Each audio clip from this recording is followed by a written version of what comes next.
Hello student, welcome my YouTube channel medical knowledge UP. Student, आज की video में हम डिस्कस करने वाले हैं pre eclampsia. So let start the video. First one start from definition. Pre eclampsia is a serious high blood pressure disorder that develop later in pregnancy with symptoms including increased blood pressure and increased amount of protein in urine। प्रीएक्लेम्सिया क्या होता है? प्रीएक्लेम्सिया pregnancy के बाद develop होने वाला एक high blood pressure disorder है जिसमें सिम्टम्स जो होता है इंक्लूड होता है, जैसे कि increase blood pressure and urine में प्रोटीन का इंक्रीज हो जाना। प्रीएक्लेम्सिया क्या होता है? Preeclampsia is a serious high blood pressure disorder. Preeclampsia क्या होता है? एक serious high blood pressure disorder है that develop in pregnancy with symptoms including, जो कि प्रेगनेंसी के दौरान डेवलप होता है। इसमें क्या सिम्टम्स इंक्लूड होते हैं? फर्स्ट वन क्या होता है? बीपी, ब्लड प्रेशर इंक्रीज हो जाता है एंड यूरिन में प्रोटीन की अमाउंट बढ़ जाती है। नेक्स्ट अब हम डिस्कस करेंगे causes and risk factor of preeclampsia. So first cause है एग्जैक्ट कॉज अननोन। सेकंड है maternal age above 35 year below 18 year. अगर मदर की उम्र 35 साल से ज़्यादा है या फिर 18 साल से कम है तो ऐसे कंडीशन में प्रीएक्लेम्सिया होने के चांसेस होते हैं। नेक्स्ट है प्रेमीग्रेविडा। प्रेमीग्रेविडा क्या है? कोई ऐसी वुमेन जो कि फर्स्ट टाइम प्रेगनेंसी कंसीव की है तो उसे प्रीएक्लेम्सिया होने के चांसेस होते हैं। नेक्स्ट है प्रेजेंस ऑफ हाइड्रोटिडिफॉर्म मोल।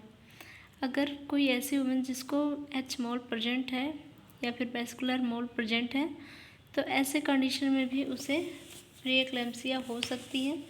एच मोल क्या होता है? ये एक एब्नॉर्मल प्रेगनेंसी है जिसमें फर्टिलाइजेशन के बाद एम्ब्रियो के अलावा प्लासेंटा का एब्नॉर्मल विकास होता है, जिसमें अंगूर के गुच्छे जैसी छोटी छोटी फ्लूइड फिल्ड सिस्ट हो जाते हैं। तो ऐसे कंडीशन में क्या होता है कि मदर को प्रीएक्लेम्सिया होने के चांसेस होते हैं। नेक्स्ट है ओबेसिटी। अगर प्रेग्नेंट वुमेन की ओबेसिटी मीन्स उसका ओवरवेट है तो ऐसे कंडीशन में उसे हो सकता है प्रीएक्लेम्सिया। डायबिटिक वुमेन को भी प्रीएक्लेम्सिया होने के चांसेस होते हैं। Family history of hypertension. यदि फैमिली मेम्बर में किसी को हाइपरटेंशन है तो ऐसे कंडीशन में भी प्रीएक्लेम्सिया होने के चांसेस होते हैं। Multiple pregnancy, history of renal disorder. अगर रीनल डिसऑर्डर की हिस्ट्री कलेक्ट करते हैं, अगर कोई भी रीनल से संबंधित कोई भी डिजीज़ प्रेजेंट है तो ऐसे कंडीशन में से प्रीएक्लेम्सिया हो सकता है। नेक्स्ट है इमोशनल स्ट्रेस की कंडीशन में भी प्रीएक्लेम्सिया होता है। नेक्स्ट है मालन्यूट्रिशन की कंडीशन में भी प्रीएक्लेम्सिया होने के चांसेस होते हैं। इसके बाद हम डिस्कस करेंगे क्लिनिकल मैनिफेस्टेशन। मीन्स प्रीएक्लेम्सिया की कंडीशन में मदर को क्या क्या साइन सिम्टम्स शो होते हैं। सो फर्स्ट वन है हेडेक। मदर को हेडेक होता है ओवर ऑक्सीपिटल फ्रंटल रीजन में मदर को पेन हो सकता है। स्लीप डिस्टर्ब, मदर को सोने में दिक्कत हो सकती है। नेक्स्ट है diminish urine output less than 500 ml in 24 hour. Urine output diminish हो सकता है, मीन्स 24 घंटे में सिर्फ 500 ml यूरिन आउटपुट होता है। नेक्स्ट है एब्डोमिनल पेन। मदर के एब्डोमेन में पेन हो सकता है। ब्लड विजन, मदर को देखने में भी दिक्कत हो सकती है। Abnormal weight gain, oedema over ankle, face, abdominal wall and whole body. Mother के पूरे बॉडी पर या फिर एंकल, फेस या फिर एब्डोमिनल के वॉल पर स्वेलिंग देखने को मिल सकता है। नेक्स्ट अब हम डिस्कस करेंगे इन्वेस्टिगेशन ऑफ प्रीएक्लेम्सिया। प्रीएक्लेम्सिया में क्या क्या इन्वेस्टिगेशन कर सकते हैं, क्या क्या एग्जामिनेशन करते हैं जिससे हम प्रीएक्लेम्सिया को आइडेंटिफाई कर सकें। सो फर्स्ट वन है HB लेवल देखते हैं एंड सेकंड है TLC and DLC, different leucocyte count and total leucocyte count भी देखते हैं। प्लेटलेट काउंट देखते हैं। नेक्स्ट है renal function test, example estimation of serum urea, creatinine and uric acid level. Renal function test करते हैं, उसमें हम सीरम यूरिया देखते हैं, creatinine level and uric acid level भी चेक करते हैं। नेक्स्ट टेस्ट है liver function test such as SgO2 and SgPT level. Liver function test में SgO2 एंड SgPT लेवल देखते हैं। SgO2 and SgPT level examination हम लीवर के स्वास्थ्य को आइडेंटिफाई करने के लिए करते हैं।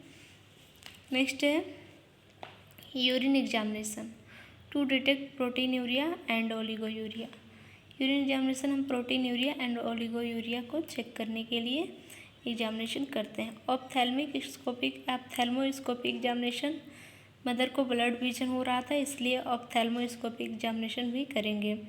Fetal wellbeing is also assessed, fetal wellbeing है या नहीं इसको भी हमें असेस करना होता है। नेक्स्ट अब हम देखेंगे कॉम्प्लिकेशन ऑफ प्रीएक्लेम्सिया। प्रीएक्लेम्सिया में मदर या फिर बेबी को क्या क्या कॉम्प्लिकेशन हो सकता है अब हम ये देखेंगे। सो फर्स्ट वन है मटेरनल कॉम्प्लिकेशन, जिसमें मदर को एक्लेम्सिया हो सकता है। एंड नेक्स्ट है एक्सीडेंटल हैमरेज। प्रीएक्लेम्सिया की कंडीशन में एक्सीडेंटल हैमरेज भी हो सकता है। नेक्स्ट है oliguria and anuria, oliguria low urine output and anuria absence of urine production, ये भी मदर को हो सकता है। नेक्स्ट है प्रीटर्म लेबर, टाइम से पहले लेबर का हो जाना, या फिर haemolysis, elevated liver enzymes and low platelet count. Haemolysis हो सकता है, लीवर एंजाइम जो होता है एलिवेट हो सकता है, या फिर प्लेटलेट काउंट भी लो हो सकता है।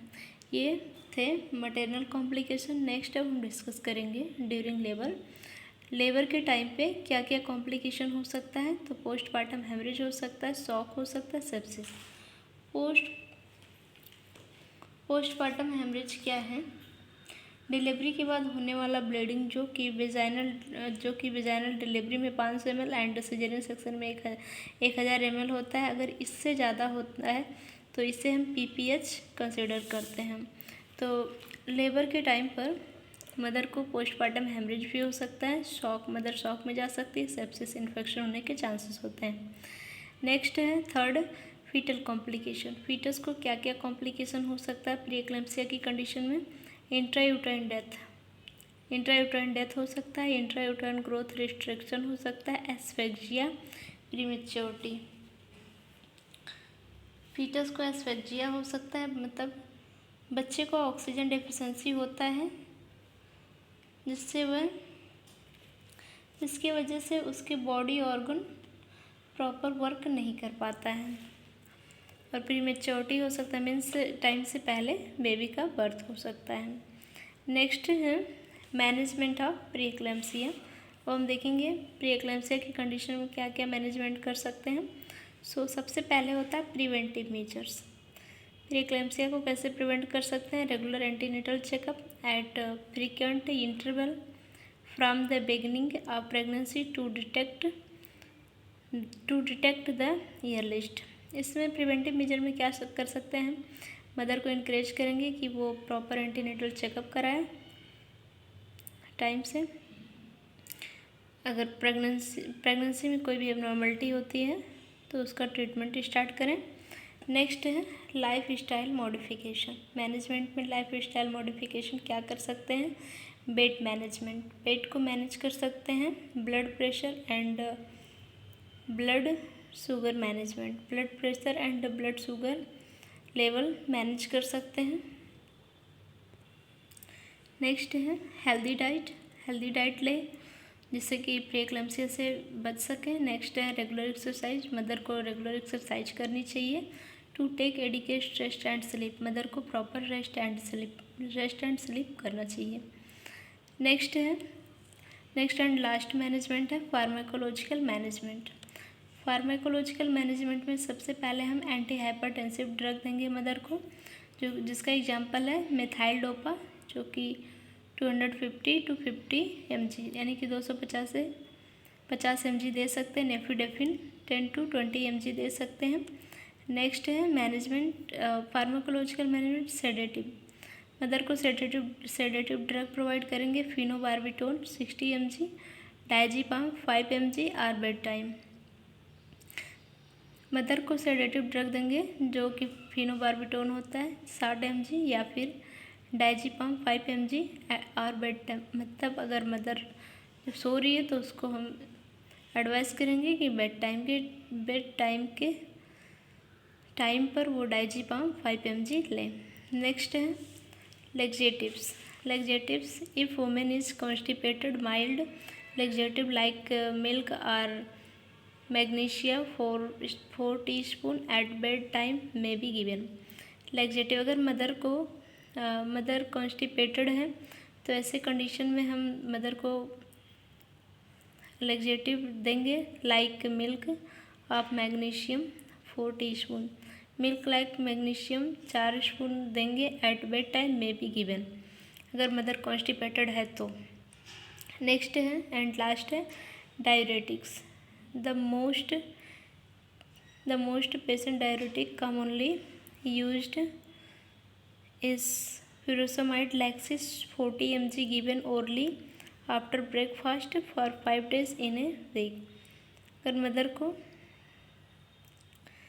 मदर को डायरेटिक ड्रग दिया जाता है furosemide Lasix 40 mg and furosemide Lasix 40 mg orally after breakfast for 5 days in week में 5 दिन मदर को फ्यूरोसेमाइड लैक्सिस 40 mg मेडिसिन दिया जाता है जो कि आफ्टर ब्रेकफास्ट 5 days तक इंटेक करना होता है।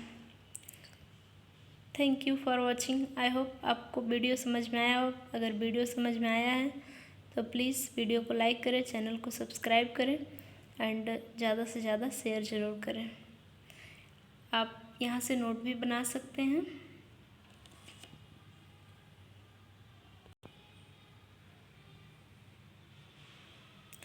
Thank you so much.